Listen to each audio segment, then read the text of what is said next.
Então, hoje nós vamos ver o tecido ósseo, certo?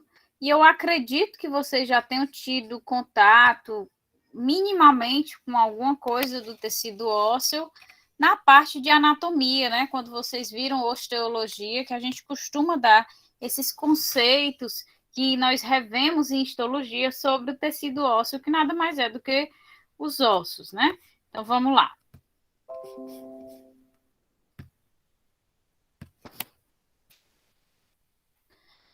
Então, o tecido ósseo é o que compõe a maior parte do osso, né?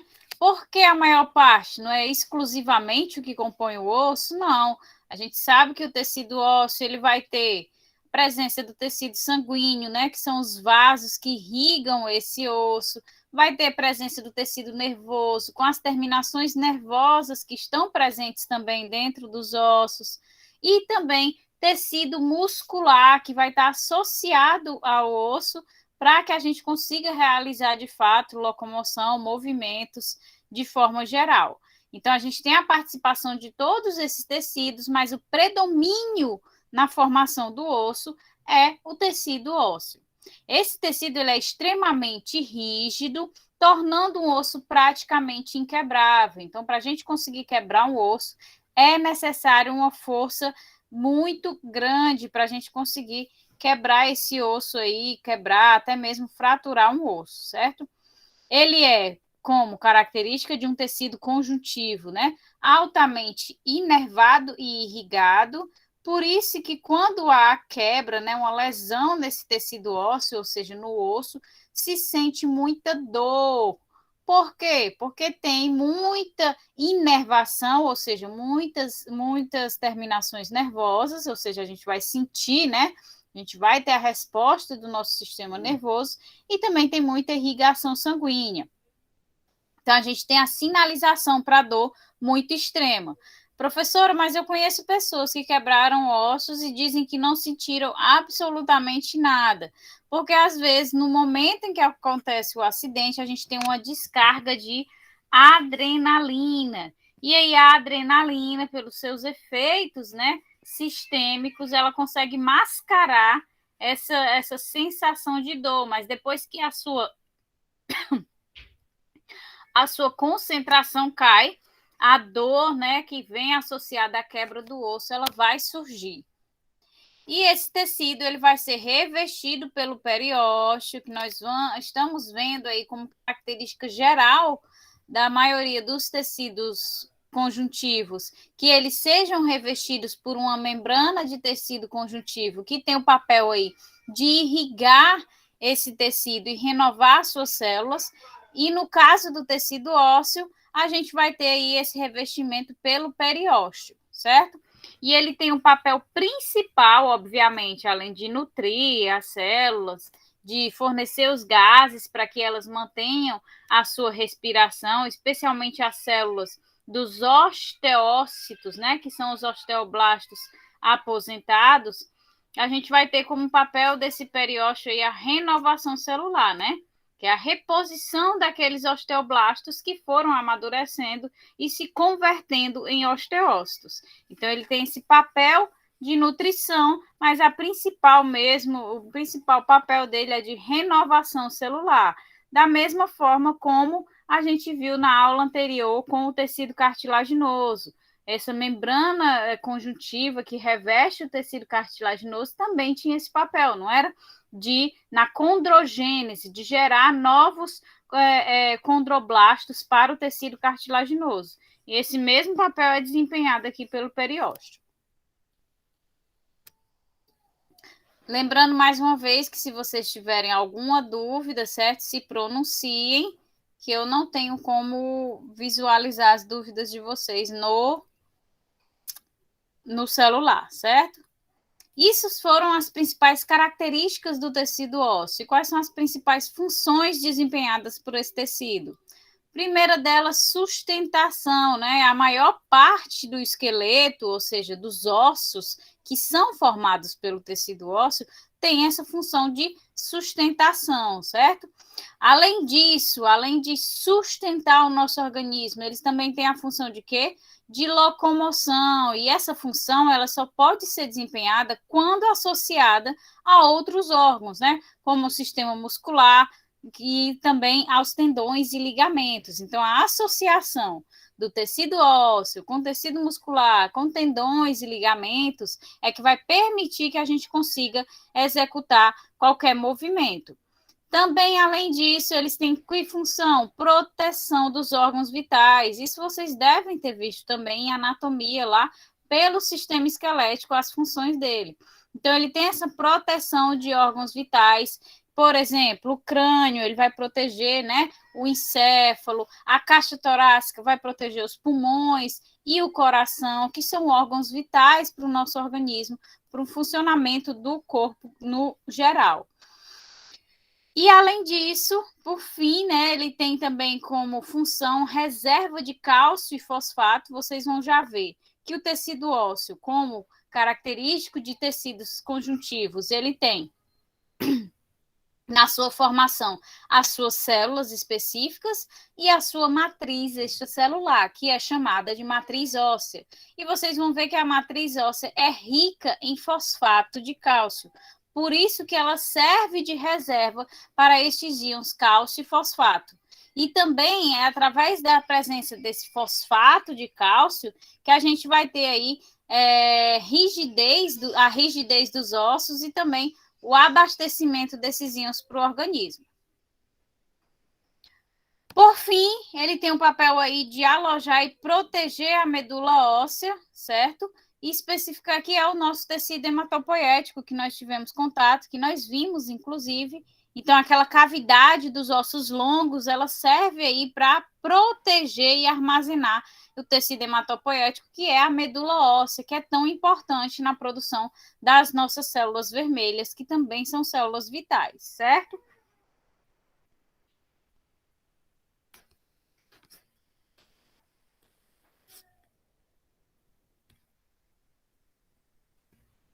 Só um minutinho, tá, gente? Vou dar uma pausa aqui de 5 minutos. Só um instante.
Oi, povo.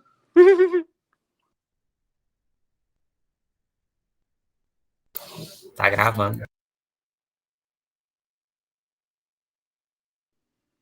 Não. Não estamos falando nada demais.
Então, pessoal, nós finalizamos aqui as 5 principais funções do tecido ósseo, certo?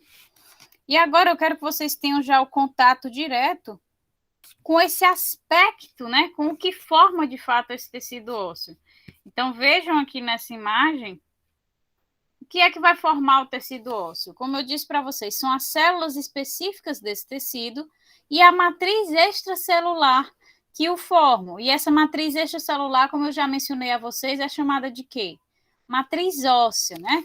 Então, as células que vão formar o tecido ósseo, como vocês já tiveram contato lá na aula de tecido conjuntivo, é o quê? É o osteoblasto, né? Que é a célula de fato ativa, quem secreta a matriz óssea ativamente. Nós temos o osteoclasto, que é uma célula grande, multinucleada, que tem o papel de degradar e renovar a matriz óssea. E temos o osteócito, que nada mais é que o osteoblasto maduro, né? Ou seja, vai ser uma célula já aposentada, como a gente vem colocando, certo? Ela tem um metabolismo basal, né? Ou seja, ela não é uma célula morta, ela tem o seu metabolismo, ela desempenha as suas funções, mas de forma bem mais lenta, ou seja, basal, ela faz só um serviço de manutenção dessa matriz óssea aqui que ela secretou em volta dela. Então, a gente tem aqui o osteócito, que está afastado desses outros osteócitos, porque houve aqui a secreção dessa matriz óssea. E no entorno deles, a gente tem os osteoblastos que estão de fato ativos, secretando uma nova matriz óssea, e aqui a gente tem a presença de um ou outro osteoclasto que tem esse papel de degradação e renovação da matriz óssea. Então, essa é a composição do tecido ósseo. As suas células e a sua matriz extracelular, que nada mais é que a matriz óssea. Então, vamos detalhar, certo? Então, a matriz extracelular, ou seja, a matriz óssea que forma o tecido ósseo, ela é dividida em 2 tipos. A matriz extracelular orgânica e a matriz extracelular inorgânica. Melhor colocando, para que facilite a associação por vocês, matriz óssea orgânica e matriz óssea inorgânica. A matriz óssea orgânica, ela vai ter uma abundância de colágeno, certo? E por que a gente tem a necessidade da existência dessas fibras de colágeno na formação do tecido ósseo? Porque são essas fibras que vão garantir a aderência entre as células do tecido ósseo, dando estabilidade. É como se ela formasse uma cola entre as células, entre a estrutura da matriz óssea, certo? Então, quando a gente tem, por alguma deficiência genética, uma deficiência na produção desse colágeno, saúde, meu amor, saúde, princesa. Quando a gente tem alguma deficiência na produção desse colágeno, a gente vai ter o quê? Com ossos com características quebradiças, certo? Isso não é por falta de rigidez. A presença do fosfato de cálcio, que é a matriz óssea inorgânica, ela está lá, está formando a constituição dessa matriz óssea rígida. Mas ela não vai ter aí a aderência, não vai ter a firmeza da união entre essas partículas rígidas, porque não há a presença desse colágeno. A característica dessa doença genética é aquela que a gente vê no filme lá dos quadrinhos, né, do vidro. Ele tem justamente essa deficiência genética na produção das fibras colágenas, portanto, os seus ossos, eles têm pouca presença de colágeno, então eles tornam-se facilmente quebráveis. Então, por isso que qualquer impactozinho quebram os ossos dele, por isso que ele é chamado de vidro, né? Porque ele não produz eficientemente as fibras que vão dar a aderência e a estabilidade ao osso, ao tecido ósseo. E a matriz inorgânica vai ser composta aí por íons, né? Justamente por isso que é chamada de inorgânica. Então, a gente tem a predominância dos sais de cálcio e fosfato, que são eles que conferem a rigidez e a dureza. É por isso que eu mencionei aqui para vocês que não há falta de rigidez quando a gente tem deficiência na produção de colágeno, porque a rigidez presente nos ossos, ela é diretamente associada à presença do fosfato de cálcio. E a deficiência não é na produção do fosfato de cálcio, é na produção do colágeno de aderência, certo? Então, são esses sais, o fosfato de cálcio, que vai garantir a rigidez e a dureza dos ossos. Além disso, além do fosfato de cálcio, também vamos ter a presença de magnésio, de potássio, de sódio, certo? Quando a gente tem agora, no caso, deficiência na produção de fosfato de cálcio, certo? A gente vai ter uma perda da firmeza, da rigidez. E aí, como não há deficiência na secreção do colágeno, né? Agora, a gente tem uma deficiência na secreção da matriz inorgânica, a gente vai ter como característica, em vez de ossos quebradiços, porque não tem a cola aderindo a essa matriz óssea, nós vamos ter como característica um osso mole, porque eu tenho a cola, eu tenho que a matriz óssea que é secretada, a matriz inorgânica, ela está lá coladinha porque a gente tem a presença das fibras colágenas. Mas como eu tenho pouca presença de fosfato de cálcio, esse osso não é tão rígido, então ele enverga, certo? Ele é mole, mas não é mole como um slime, não é isso que eu quero dizer para vocês, mas ele enverga, ele não é um osso tão rígido, tão firme, então acaba por envergar no indivíduo que possui essa deficiência na secreção de fosfato de cálcio, seja por deficiência na alimentação mesmo, ou alguma deficiência genética que prejudique a assimilação desses íons. Então, acaba por ter como característica a moleza dos ossos. Então, eu quero que vocês me digam se vocês entenderam qual é a diferença da importância da matriz óssea orgânica e a matriz óssea inorgânica. Vocês entenderam?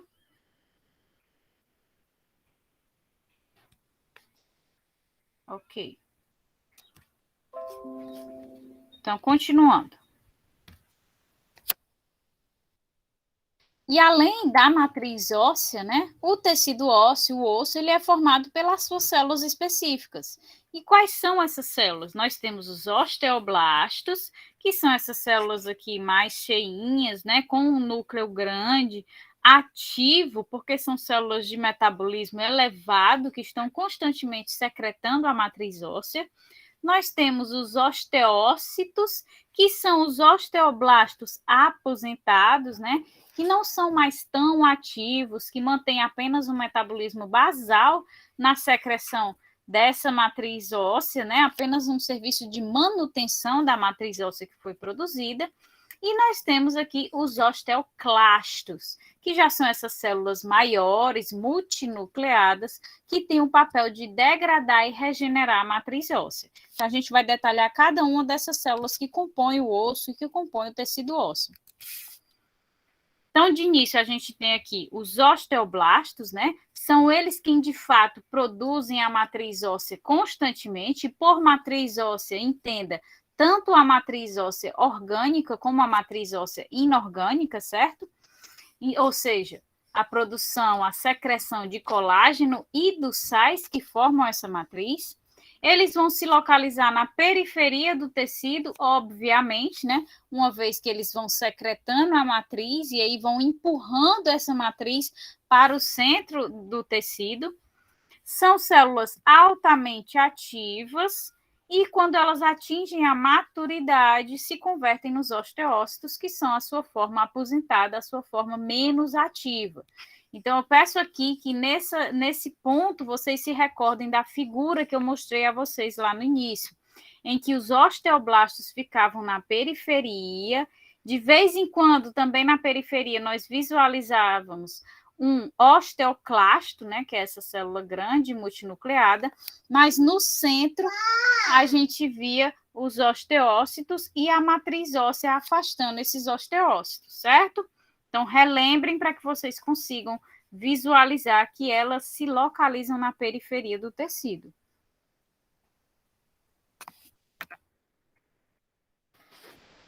E os osteócitos, né? Os osteócitos são as células menos ativas, né? Que vão possuir um metabolismo basal, mas não significa que esse metabolismo não seja importante. Esse metabolismo é essencial na manutenção da saúde, da jovialidade, vamos colocar assim, desse osso, dessa matriz óssea. Então, eles vão mantendo essa matriz óssea saudável e eficiente de forma constante, certo? Apesar de ser um metabolismo mais basal, menos ativo. Histologicamente, relembrando lá a figura que eu mostrei no início para vocês, eles se colocam, né, afastados no centro do tecido ósseo. Isso acontece por quê? Porque anteriormente eles eram o quê? Osteoblastos. À medida que foi se secretando a matriz óssea como um todo, eles foram se afastando até se converterem nos osteócitos, que são as células menos ativas. Então, quando a gente olha o corte, a gente vê um osteócito aqui, outro ali, outro aqui, afastados pela matriz óssea que eles anteriormente secretaram, certo? Então, é a síntese da matriz óssea que vai afastar essas células. A gente visualiza aqui, ó, como eu falei para vocês, os osteoblastos, eles se localizam na periferia do tecido, certo? E eles começam aí a secretar essa matriz óssea. À medida que eles vão secretando essa matriz óssea... ele vai nhame, né, amor? À medida que eles vão secretando essa matriz óssea, observem, ó, que eles vão se afastando, as células que estão aqui bem juntinhas, elas vão se afastando pelo quê? Pela matriz óssea. Toda essa parte rosa aqui, mais densa, é a matriz óssea secretada, que afasta esses osteoblastos. E quando eles vão se afastando e vão se tornando menos ativos, consequentemente, uma vez que estão imersos dentro da matriz óssea, eles vão se convertendo a osteócitos, que são as células menos ativas, as células aposentadas desse tecido. Então, esse é o aspecto histológico do tecido ósseo. Osteoblastos aqui na periferia e os osteócitos já afastados pela secreção da matriz óssea que foi realizada.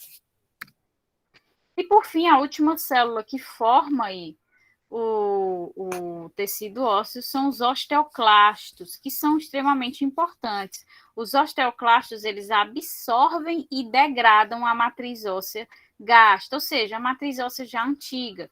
E por que eles têm esse papel de degradar a matriz óssea e absorver os seus componentes, né? Porque eles têm a função de regenerar a matriz óssea, mantendo o quê? A sua saúde.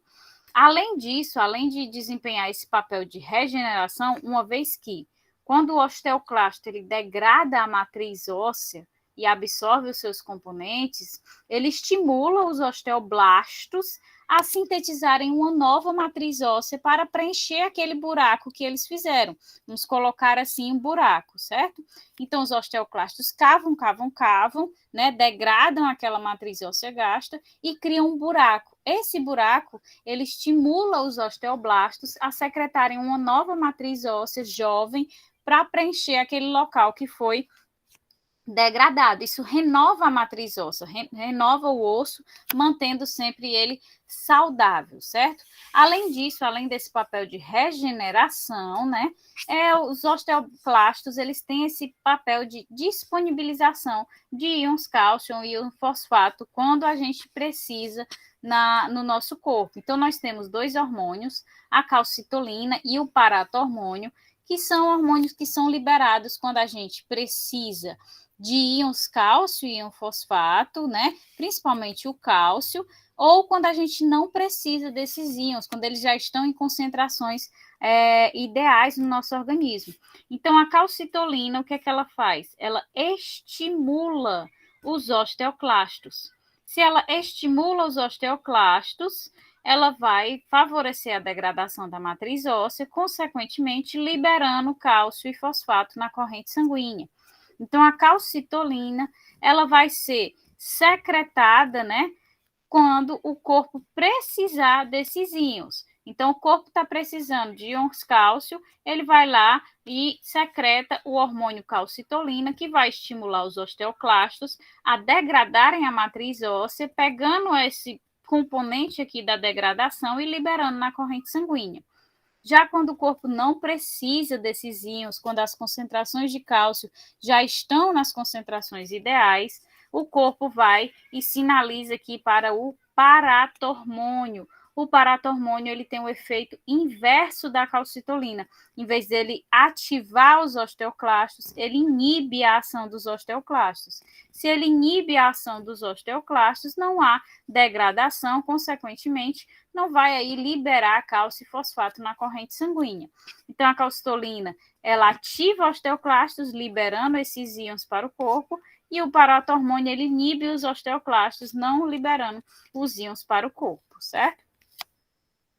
Essas células, elas são gigantes, polinucleadas, como vocês já viram alguns exemplos em imagem, e elas produzem ácido e secretam colagenases e hidrogenases. E para que elas vão secretar essas substâncias? Colagenases vão degradar os colágenos, né, que estão lá unindo a matriz óssea inorgânica, e as hidrogenases vão também degradar essa matriz óssea inorgânica e orgânica. E o ácido também ajuda nessa degradação, quebrando algumas interações, e isso contribui para que essa matriz óssea seja degradada em componentes que possam ser o quê? Absorvidos pelos osteoclastos, e assim eles possam disponibilizar para o organismo. Então, ele consegue fazer essa degradação através da secreção dessas substâncias aqui, essas colagenases, hidrogenases e também de ácido, que consegue degradar em moléculas que sejam absorvidas por essas células. Então, o que é que ela faz, né? Ela degrada essa matriz óssea através da secreção dessas enzimas e dessa substância. Para quê? Para liberar espaço, né? Quando ela libera esse espaço, ou seja, forma esse buraco, né, que eu mencionei para vocês, ela vai estimular os osteoblastos a produzirem uma matriz nova, ou seja, regenerar a matriz, mantendo a saúde do osso. Então, a gente vê aqui, ó, a gente tem os osteoclastos aqui na extremidade, e bem aqui a gente visualiza um osteoclasto, que é a célula gigante multinucleada, e nas laterais aqui, desculpa, são os osteoblastos, certo? Que estão secretando a matriz óssea. Esses pontos aqui, ó, afastados, certo? Que já tem essa parte rosa mais densa, é a matriz óssea afastando os osteócitos, que são as célulazinhas já menos ativas, aposentadas, certo? Então, aqui vem os osteoclastos, e eles podem sair aqui degradando essa matriz óssea produzida para favorecer que os osteoblastos aqui venham e renovem o buraco que ele vai gerar, que ele vai acarretar aqui, e ela vai renovar essa matriz óssea nesse ponto, dando mais saúde, uma matriz óssea nova nesse ponto. Então, só rapidinho para visualizar, vocês compreenderam todas as características das células do tecido ósseo?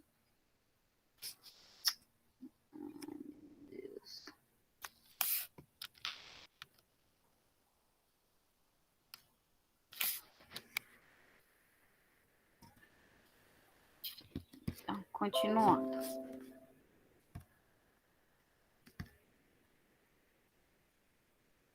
Então, o que é algumas curiosidades, né, sobre esse tecido? O que é a osteoporose, né? A osteoporose, ela pode acontecer devido à menopausa hormonal, né? Porque a menopausa, ela interfere na capacidade do organismo de assimilar, de absorver alguns íons que são essenciais na formação da parte inorgânica do tecido ósseo, certo?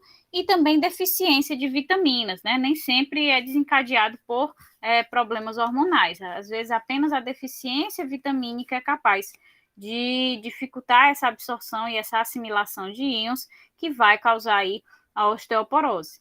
Então, na osteoporose, a gente tem uma síntese exacerbada de osteoclastos que vão absorvendo a matriz óssea, formando poros. A gente acabou de ver que os osteoclastos, eles vão degradar a matriz óssea, né, no intuito de renovar essa matriz. No entanto, como na osteoporose nós temos uma síntese exacerbada dessas células, a capacidade que eles têm de formar os buracos, né, de abrir esses espaços, é maior do que a capacidade dos osteoblastos de sintetizar uma nova matriz óssea. Então, acaba que esse osso fica com várias lacunas, né, vários espaços, e deixa ele mais suscetível a quebras, fraturas, porque há a formação desses poros. Então, como a concentração dos osteoclastos, a síntese dessas células é bem maior do que a de osteoblastos, a regeneração ela fica prejudicada, certo? Então, mantendo esses poros no tecido e o osso fica extremamente frágil. Observem aqui, ó. Que é um osso normal, né? E aqui é um osso que tem essa síntese exacerbada de osteoclastos, onde ele vai formando essas cavidades, esses buracos, e como os osteoblastos estão em menor quantidade, eles não conseguem produzir, secretar a matriz óssea que consiga renovar esses espaços, acabando ficando com a presença desses poros, o que deixa o osso extremamente frágil, suscetível a fraturas, quebras e etc. Então, a gente vê aqui, ó, a evolução do processo de osteoporose, que acontece principalmente nas mulheres, pelos fatores hormonais e à medida que a idade avança, porque esses fatores hormonais, eles são os principais desencadeadores aí dessa síntese exacerbada de osteoclastos. Então, a gente vê aqui o ossinho até normal, aí vai aumentando aqui, ó, vai aparecendo lacunas maiores, e essas lacunas vão ficando ainda maiores, e vai aumentando mais ainda, por quê? Porque além disso, além da síntese maior de osteoclastos em vez de osteoblastos, a renovação dos osteoblastos ela fica ainda mais prejudicada com o aumento da idade. Quando a gente vai aumentando a idade, a nossa capacidade de renovação de células ela vai caindo. Então, é isso que vai acontecendo, um aumento de osteoclastos e a proporção de aumento de osteoblastos, ela fica bem menor e vai reduzindo ainda mais com o aumento da idade. Então, por isso que o problema ele vai se agravando mais ainda se não houver uma reposição de cálcio, né? Por isso que muitas vezes tem que se ter a reposição de cálcio, com outros fatores nutricionais para facilitar a assimilação, a absorção desse cálcio, que também pode estar prejudicada. Então, todos esses são tratamentos para evitar que se chegue a esse ponto no osso. E o tecido ósseo, como eu mencionei para vocês no início, ele é revestido pelo periósteo, né? E o periósteo ele vai ser uma membrana de tecido conjuntivo que envolve o tecido ósseo. Ele é formado por tecido conjuntivo propriamente dito denso, certo? Que é formado de quê? De células mesenquimatosas, que são aquelas células que podem se diferenciar nos mais diversos tipos celulares. Então, se ele tem uma riqueza de células mesenquimatosas, significa que o periósteo pode dar origem a mais diversas células. Se ele está revestindo ali o tecido ósseo, ele vai dar origem a que células? Ele pode dar origem aos osteoblastos, né? Então, por isso que ele vai ser a fonte de células para o tecido ósseo. Aqueles osteoblastos que vão secretando a matriz óssea, vão se afastando e se convertendo a osteócitos, eles serão renovados através das células mesenquimatosas do periósteo. Então, o periósteo vai ser a fonte de células para o tecido ósseo. Então, ele vai ser a origem dos osteoblastos e a reposição daqueles osteoblastos que se converteram em osteócitos, ok? Além disso, além de renovar células do tecido ósseo, né, ele também tem um papel de proteger o tecido ósseo e tem uma função também primordial na regeneração das fraturas, que nós vamos ver na imagem, que fica mais fácil da gente visualizar. Então, aqui, ó, ele tem essa função essencial na regeneração de fraturas, em que a gente tem o tecido ósseo revestido aqui pelo tecido conjuntivo periósteo, certo? Então, quando a gente tem uma fratura, o periósteo, ele começa a ter uma proliferação no local da fratura das suas células mesenquimatosas, que se convertem em que células? Nos osteoblastos, né? Então, aqui nessa região que houve a proliferação das células mesenquimatosas do periósteo, que se converteram em osteoblastos, a gente tem que esses osteoblastos, eles começam a secretar matriz óssea, certo? Então, eles começam a secretar aqui a matriz óssea, e vai formando aqui o osso secundário, ok?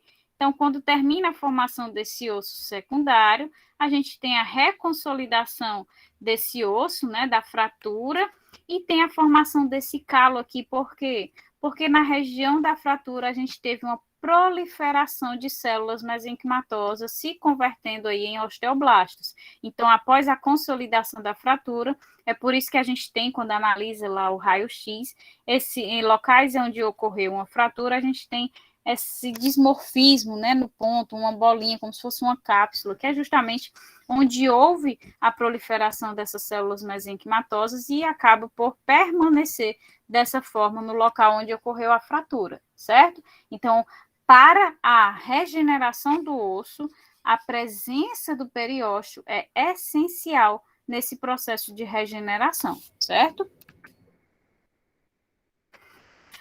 E a estrutura do tecido ósseo é formada por pequenas porções microestruturais que são chamadas de ósteos ou osteônios, certo? E esses ósteos ou osteônios... Nhame, que delícia, meu Deus, morango. Esses ósteos ou osteônios são os locais onde a gente vai ter a irrigação e inervação do tecido ósseo, ou seja, são os locais por onde vão passar os vasos sanguíneos e as terminações nervosas livres, uma vez que o tecido ósseo é extremamente rígido. Então, a passagem desses tecidos seria extremamente dificultosa, né, se não houvessem essas estruturas, esses canalitos formados nessas microestruturas chamadas de ósteos ou osteônios. Então, eles têm essa rigidez, né, que dificulta a difusão de nutrientes e etc., ela acaba por ser resolvida pela presença dessas estruturas que vão formar canalitos, já vocês vão ver na figura e fica mais fácil de visualizar. Então, nada mais são do que agrupamentos do tecido ósseo em complexos circulares com o centro preenchido por nervos e capilares sanguíneos. Visualizem aqui, ó, aqui. Então, a gente tem aqui um osso, certo? E o osso, quando a gente avalia histologicamente, nós visualizamos várias estruturas aqui circulares. E todas essas estruturas circulares são os ósteos ou osteônios. E como vocês visualizam, dentro de cada ósteo, no centro de cada ósteo, a gente tem aqui, a formação de um canal no centro de cada ósteo. E é por esse canal que vai entrar os capilares sanguíneos e as terminações nervosas livres. E isso se estende por todo o osso, ou seja, por todo o tecido ósseo. Por isso que o osso ele tem inúmeras terminações nervosas livres e capilares sanguíneos que vão aí fazer com que a gente sinta tanta dor quando ocorre algum processo de fratura ou quebra, certo? Se dependesse de penetrar pela matriz óssea, esses capilares e essas terminações nervosas, se não houvessem esses caminhos, isso ficaria praticamente impossível de acontecer devido à rigidez do osso. Então, a gente precisa dessa estruturação no ósteo, que possui esse ponto central aqui de cavidade para a penetração dessas estruturas, para que isso possa acontecer. Porque se não houvesse a formação dessas estruturas, esses canalitos dentro dos ósteos, os capilares e as terminações nervosas livres não conseguiriam penetrar no tecido ósseo, certo? Então, ligando aqui com a nossa aula passada, eu falei para vocês que a gente ia ver nessa aula de hoje como é que se dá, né, o processo de ossificação, ou seja, de formação do osso, a partir da cartilagem, e também a ossificação intramembranosa, que são os dois tipos de osteogênese, ou seja, os dois tipos de formação do osso que nós possuímos. Então, na aula passada, eu mencionei para vocês que a cartilagem hialina é aquela cartilagem que vai servir de molde para a formação do osso e também para o crescimento do osso, que eu falei para vocês, que vocês já devem ter visto em anatomia, que as crianças nascem com mais ossos. Por quê? Porque eles vêm em pedaços, né, os ossos longos, possuindo nas suas extremidades, nas suas epífises, as cartilagens, que vão permitir o crescimento, e em determinado ponto essas cartilagens se fundem, dando origem a apenas um osso. Por isso que a gente tem a redução da quantidade de ossos à medida que nós vamos nos tornando adultos. Então, esse tipo de ossificação a partir de um molde cartilaginoso é chamada de ossificação endocondral e vem aí acontecer a partir do molde cartilaginoso. Mas nós também temos a ossificação intramembranosa, que tem aí a sua, que provém de células mesenquimatosas, certo? Então, a gente vai ver cada uma delas para a gente finalizar essa aula. Então, a ossificação endocondral nada mais é do que a conversão do tecido cartilaginoso, do molde cartilaginoso, em tecido ósseo. Ele vai ocorrer na formação do esqueleto fetal, certo? Ainda quando está dentro da barriga da mãe, e no crescimento dos ossos longos, né? Ou seja, aquela cartilagem que fica na epífise do osso. Então, ele vai tanto atuar no crescimento, como também pode se fundir os ossos que vêm em pedaços, essas cartilagens em crescimento no processo de formação do osso, elas podem se fundir, certo? Isso vai acontecer entre as epífises desses pedaços de ossos. Então, os condrócitos que formam essa cartilagem, né, lembrando da aula anterior, tecido cartilaginoso, os condrócitos, né, são as células que vão aí gerar o tecido cartilaginoso, são as células aposentadas do tecido cartilaginoso. Aguente, querido. E esses condrócitos, essas células aposentadas, menos ativas, no molde cartilaginoso, elas vão hipertrofiar e calcificar no centro do molde cartilaginoso. Então, na diáfase do tecido ósseo formado, a gente vai ter a invasão de vasos sanguíneos e também da medula óssea, certo? E essa medula e essa irrigação dos osteoblastos na diáfase do tecido ósseo, nas extremidades, vai ajudar na síntese desse osso da diáfase para a epífise, passando aí pelo molde do tecido cartilaginoso. Meu Deus, professor, que coisa complicada. Visualize aqui na figura que fica mais fácil da gente compreender. Então, a gente tem aqui, ó, esse aqui é o osso da criança quando a criança nasce. Ele tem um molde cartilaginoso e na extremidade da sua diáfase, nós temos um tecido ósseo, certo? Então, no centro desse molde cartilaginoso, a gente vai ter os condrócitos, certo? Então, esses condrócitos, eles vão hipertrofiar e calcificar, formando essa estrutura calcificada no centro do molde cartilaginoso. Essa estrutura vai ser invadida por vasos sanguíneos e medula óssea, como também pelas terminações nervosas, e vão crescendo, vai aumentando. No momento em que esse centro aqui de produção, de conversão desse molde cartilaginoso em tecido ósseo entra em contato com as extremidades ósseas do molde, essas extremidades que têm osteoblastos ativos começam de fato a sintetizar, secretar a matriz óssea da diáfase, que é o meio do osso, para a epífise, que é a extremidade do osso. Então, isso vai acontecendo do meio para as extremidades, a partir do momento em que esses condrócitos hipertrofiam e calcificam o suficiente até entrar em contato aqui com essa extremidade, com essas extremidades ósseas.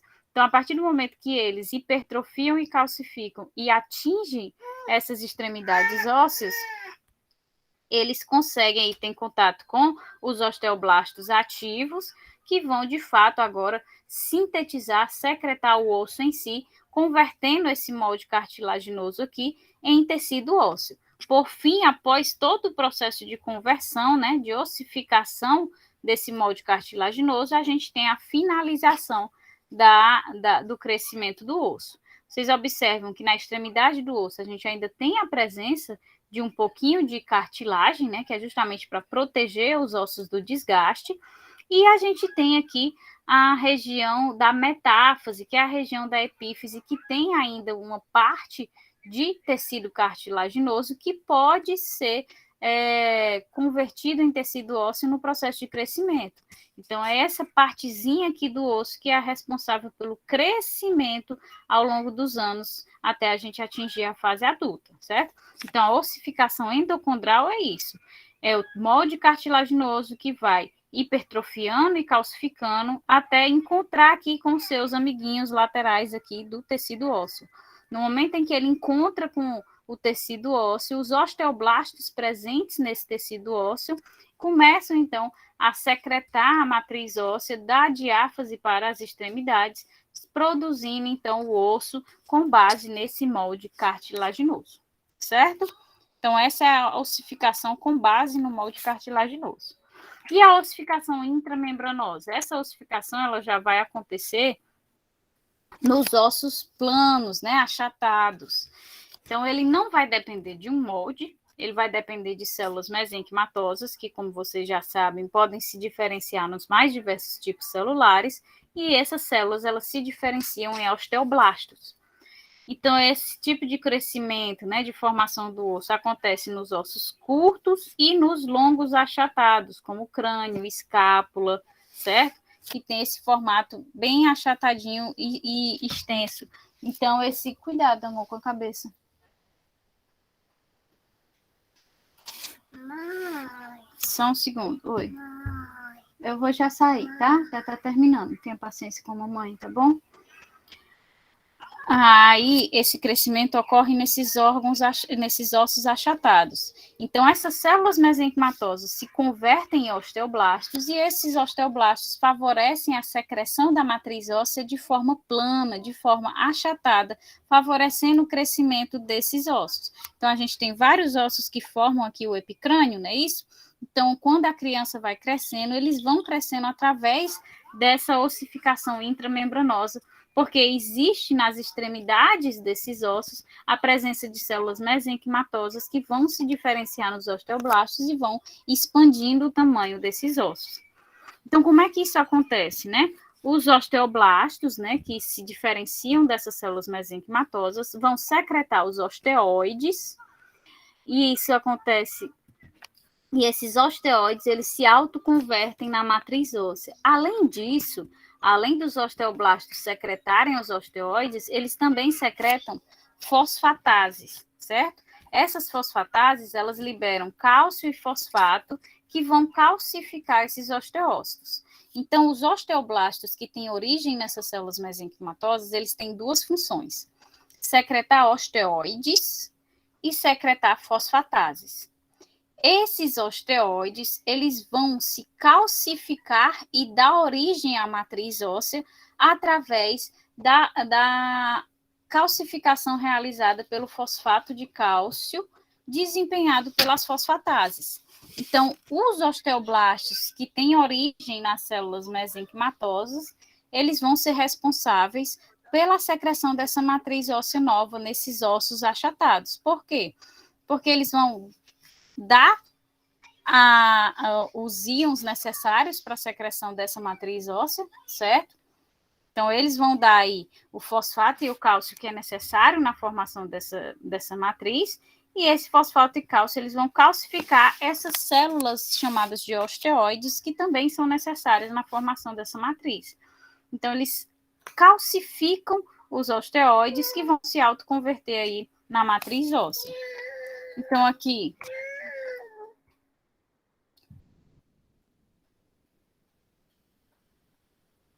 Então, aqui a gente tem uma figurinha, né, de um osso longo, achatado, em que os osteoblastos que estão aqui nessa extremidade, que vão preencher esse espaço aqui, eles vão secretar duas coisas. Eles vão secretar os osteoides e vão secretar as fosfatases.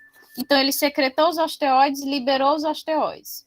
Secretou as fosfatases, liberou as fosfatases. O que é que vai acontecer agora? As fosfatases vão liberar fosfato de cálcio e esse fosfato de cálcio vai calcificar os osteoides.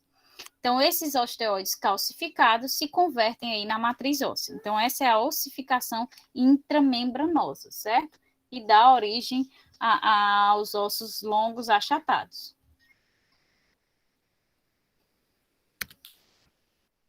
Vocês conseguiram compreender o processo de ossificação, tanto com base no molde cartilaginoso, como com base no... Vixe, Maria, vai descarregar. Como com base na ossificação intramembranosa? Sim. Pois, gente, eu vou encerrar porque o computador vai descarregar, eu posso perder a aula, tá? Então, eu vou mandar a atividade no grupo para vocês e também os textos lá no grupo de antropologia, tá? Obrigada, um abraço e bom dia.